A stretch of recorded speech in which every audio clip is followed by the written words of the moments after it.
I'd like to make my contribution to stunt night by making a confession. I got a letter that Bert's mother wrote him, and he hadn't seen it yet, but I don't think he'll mind me reading it to all of you. My dear son, just a few lines to let you know that I'm still alive. I'm writing this letter slowly, as I know that you can't read fast. You won't know the house when you come home. We've moved. It was a lot of trouble moving. The most difficult thing was the bed. You see, the man wouldn't let us take it in the taxi. It wouldn't have been so bad if your father hadn't been in it at the time. About your father, he has a lovely new job. He has 500 people under him. He's cutting grass at the cemetery. Your sister got herself engaged to that fellow she'd been going with. He gave her a beautiful ring with 3 stones missing. Our neighbor started raising pigs. We got the wind of it this morning. I got my appendix out and a dishwasher put in.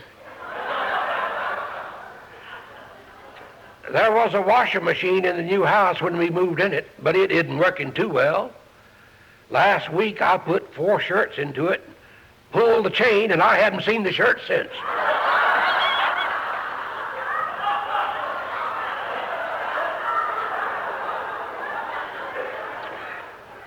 Your sister Mary had a baby this morning.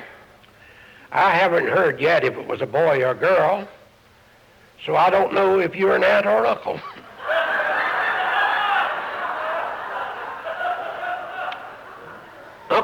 Uncle Dick was drowned last week in a vat of whiskey in Dublin Brewery. 4 of his workmates dived into it to save him, but he fought them off bravely. We cremated his body, and it took 3 days to put out the fire.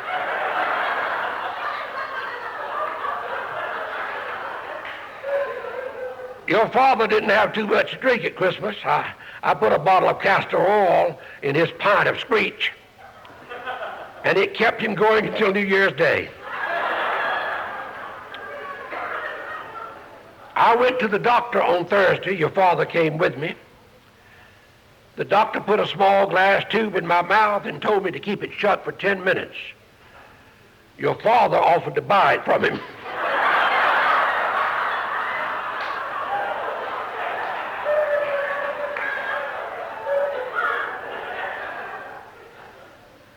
Now, you realize this is England. It only rained twice last week. The first 4 days and then for 3.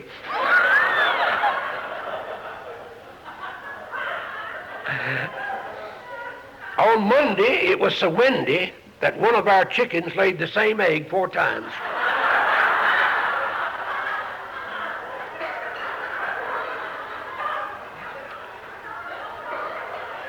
We had a letter from the undertaker. He said if the last installment wasn't paid on your grandmother within 7 days, up she comes. I'm less closed now. The plumber is coming to fix the pipes, and there is a shocking smell. Your loving mother. I was going to send you $10, but I already sealed the envelope.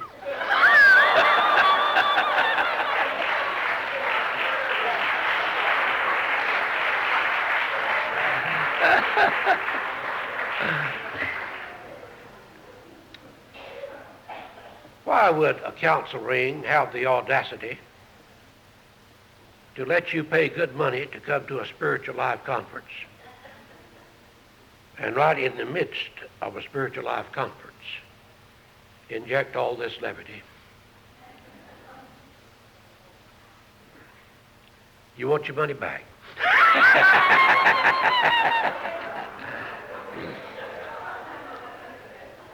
Well, I'll tell you why.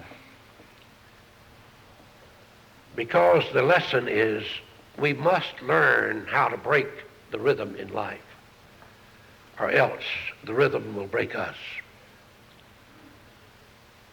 It is impossible to live, to make progress without tension. Tension is where the rubber hits the road. And if it wasn't for tension, you'd just spin your wheels. But when tension is unrelieved, that's stress. And stress will destroy you. Tension is where the sheets on the patient's bed touch the body. That's tension. And if that is not relieved periodically, bed sores will develop. That's stress.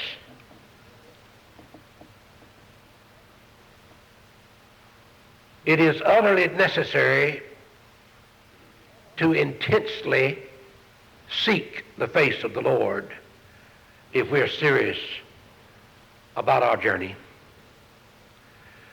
When you seek me with your whole heart, you shall find me.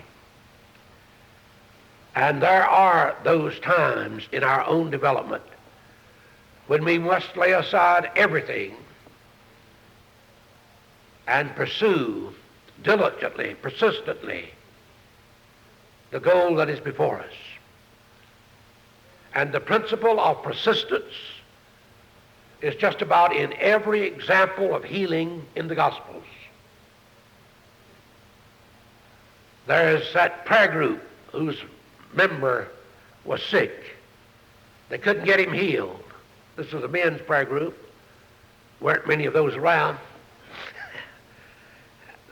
But more now than used to always have been. But really, it's amazing, isn't it, how men have been reluctant to pray. But I think it's an outstanding story in the New Testament. And these men heard that Jesus was teaching in a home, and they took off from work, paid the price of whatever they had to pay, improvised a bed of some kind, and went over and got that little boy on that cot and took him over to where Jesus was teaching. And Jesus was surrounded by so many people, they couldn't get to him. So they went up on the rooftop. I suppose it was thatch roof, but even so, they began to tear off the roof. That's called persistence. And let the man down at the feet of Jesus.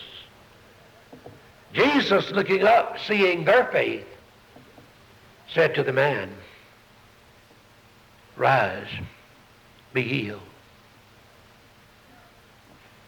Persistence. But in the midst of persistence, there has to come relinquishment. You find that in reading the Sermon on the Mount. It begins by saying, "Blessed are the poor in spirit." A person who's poor is someone that doesn't have. Blessed is the person who spiritually realizes their bankruptcy. It puts you in good stead for the riches of God. Blessed are you when you're poor in spirit. But then the next one is even a more progressive step. Blessed are those who mourn. That's a deep word. That's a heart-rending word. A person who mourns is deeply yearning for that which they don't have. We are afraid in our day to get deeply involved in our emotional life with Jesus. We're getting more free than we have been. We somehow have wanted a respectable faith that we could live victoriously in shallow waters without getting intimately involved. Not so. Kingdom living means that you yearn with all your heart. You don't have, you're mourning.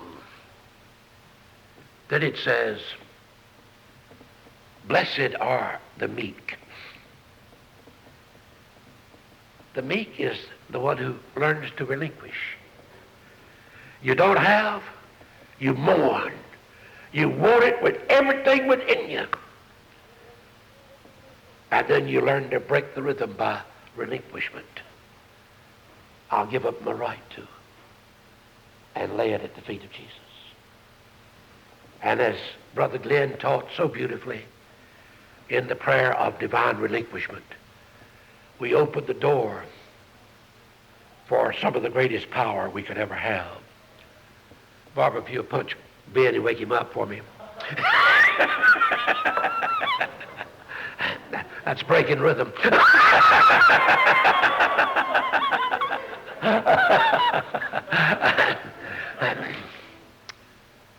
Norman Cousins, that precious, brilliant journalist, had gained such a reputation. You know, it's dangerous to get a reputation, especially if it's a reputation for excellence.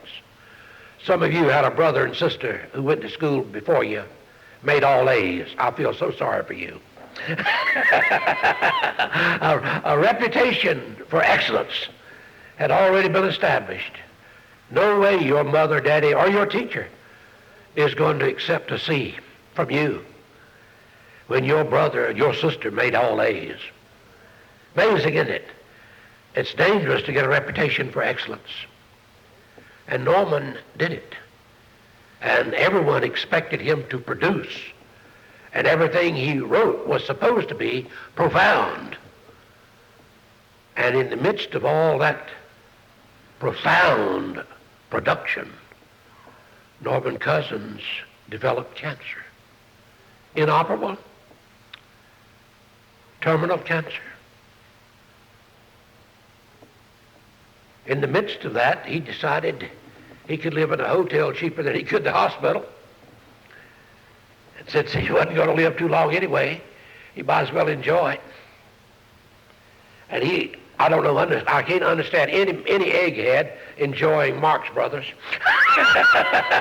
But Norman loved those old movies, those old funnies, and got him a series of home movies of the Marx Brothers and others, comics, and just sat there in his hotel room laughing.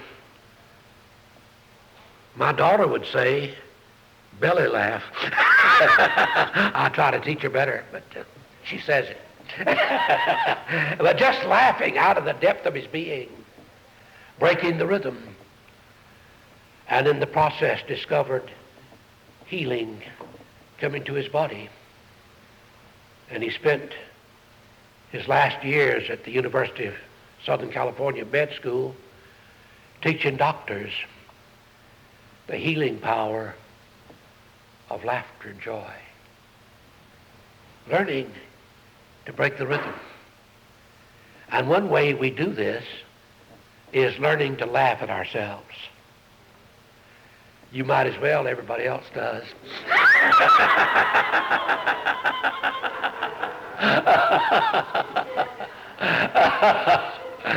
So we believe it's fitting that in the midst of a spiritual life conference, especially a week-long conference, that we have an evening given over to breaking the rhythm, having lots of fun, laughing, dancing, rejoicing. And if we can see this as celebration, not irreverence at all, but as celebration. And it's our way of saying to one another, we have things committed more than we're willing to admit. It's like the old Scotchman. He was on his deathbed in the last days, and his staunch Presbyterian pastor came to see him, brought the big Bible with him, you know, Presbyterian style, sat down there beside the old Scotchman and said, "Brother, what would you like me to read for you this morning?" The old Scotchman said, "Reverend, I've got all my fodder stacked, How about reading the funny papers for me? I've got all my fodder stacked. I hope you've got your fodder stacked. Now, young people don't know what I'm talking about, but some of you do. Fodder was the leaves of the cornstalk children. That after they picked the corn, saved it for the animals and for the grist mill and so on, then they would peel the leaves and fold them up in sheaves and feed it to the cattle during the wintertime. Fodder. And they stacked it. It meant, I have everything committed. So in the midst of a week like this, where we're committing ourselves, one another, committing new areas of our life to the Lord, we're saying, Lord, in the midst of my hunger, in the midst of my need, in the midst of my commitment to you, I'm confessing that I'm trusting you to work beyond my ability to ask. And while you work, I'm going to dance. And we're going to do that tonight. Thank all of you who had a part in our fun night. I spoke to Edie, Brother Joel, just before she left. We had set the dance to begin at 9:30, but I told her I'd finish early and that we could begin dancing if it was all right with her at 9 o'clock. And she said that suited her. So I thought if we have a few minutes of quietness just before we go, and that'll give us a half an hour break, and be at the barn at 9 o'clock, and you'll hear the most gifted square dance caller you've ever heard.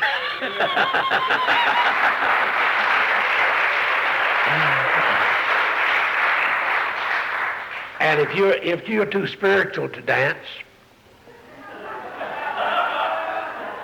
you can join me on the side and we'll pat our feet.